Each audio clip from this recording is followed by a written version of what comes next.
What's up, everybody? Welcome to the newest purchase, the newest addition. This is it. It's a single family house. It's got 4 beds. It's got 1 bath. Nothing too crazy going on here. It's a house. It's a box. Give you a little walk around the outside. So I paid $61,000 for this. And I'm looking at probably $20,000 in work. Got some beautiful trees growing out of the gutters there. But get you inside the building here. Don't want to waste too much of your time. Just wanted to get you guys a look inside of something that I actually bought. $61,000, probably worth around $120 fixed up. So 60 grand on the table as far as equity goes, but this isn't really an equity play. This will be a rental play. Hoping to rent it for maybe $1,100, $1,200 a month. Radiant heat, which is not ideal. Get you a quick walkthrough. Let's go start with this. Living room, pretty big living room. Not too bad. Decent hardwood floors, a lot of random stuff in here. All this stuff will get trashed out, so that's like the first step, is clear everything out of here. Dining area. Plastic cups, we got a little bit of mustard on the ground. What else do we got? We got some paint, a bunch of random stuff. Got a TV here. This is the kitchen. Kitchen's nasty. Those got to go. Some ceiling issues, probably from previous water damage and whatnot. So we're going to have to rip that out and replace it. I mean, this thing's not in great shape. This kitchen's probably one of the bigger projects to do in this place. As you can see, it's just a lot of hodgepodge stuff. I mean, I don't even want to open those cabinets. They're disgusting looking. A lot of dead bugs and things in here. So you can tell that whoever was living here was really kind of just hanging out. Actually, that's not one of the worst fly traps I've seen, believe it or not.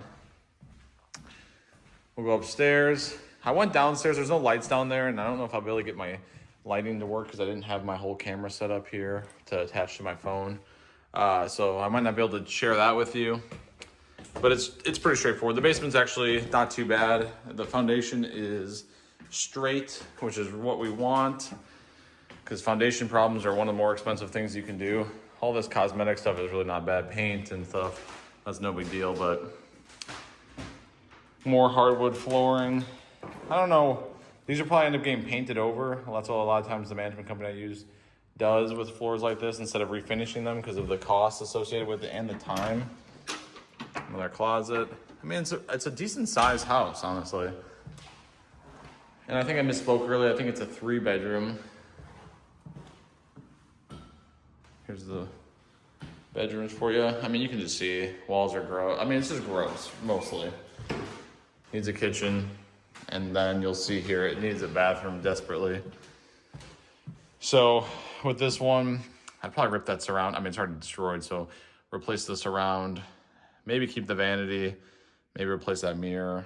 Toilet could, I don't know, go or stay. It just needs to be cleaned bad, so. But as I'm up here, one of the things I do is I'm always looking, especially on the upper, I'm looking at the ceilings to see if I can see any visible signs of water damage, because that's gonna be obviously a telltale sign that your roofing system has failed. And I don't see any signs of that here. Like I said, I had my friend go through this house for me and kind of give me the verbal rundown on what he was seeing here. But so we got this for $61,000. I'll include the closing statement for this house when I get a chance. I'll throw that in there so you guys can see. I put $4,000 down as earnest money, and then I had to bring like $170 to closing. That paid the funding fee, and then there was some. I mean, in a deal like this, the buyer ends up paying all the closing costs because of the wholesaler that was selling it. So really, out the door, I think this is looking at about 66, and I'm expecting somewhere between probably 15 and 20,000 in work to get it going. So now you're in this for, 15, let's say 15, you're in this for 80, could be sold for 120. So you've got the equity side of it. You got about 40,000 in equity. And then you've also got the rental side of it. If it rents for 1,200 and you're in it for 80, that's a decent buy. $1,299, $1,300, $1,400 a month would be great. But I'm not sure how likely that is. So anyways, that's the inside of it. As you can see, nothing too crazy. The basement was the one I was worried about, and that was all good. So straight foundation, exteriors, whatever. Clean up all this stuff, just trash it out. I'm gonna have them get rid of all the stuff that's in the gutters so we can get those working properly again.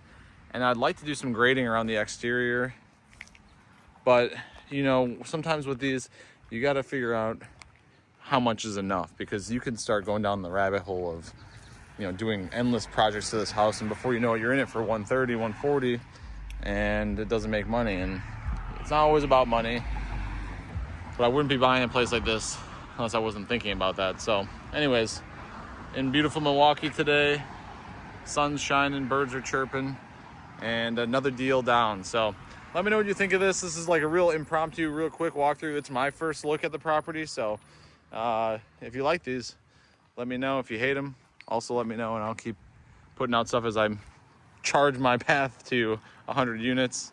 Nice little lot back here. It'd be cool to pave this, but again, you start talking about that stuff and it's like, okay, well, where does that end? Because if you're gonna pave this, you're gonna have to level all this out, probably remove that tree, and that's a lot of concrete. For any of you that have poured concrete before, that's not a cheap job. So there she is, single family, and I'll talk to you soon. See ya.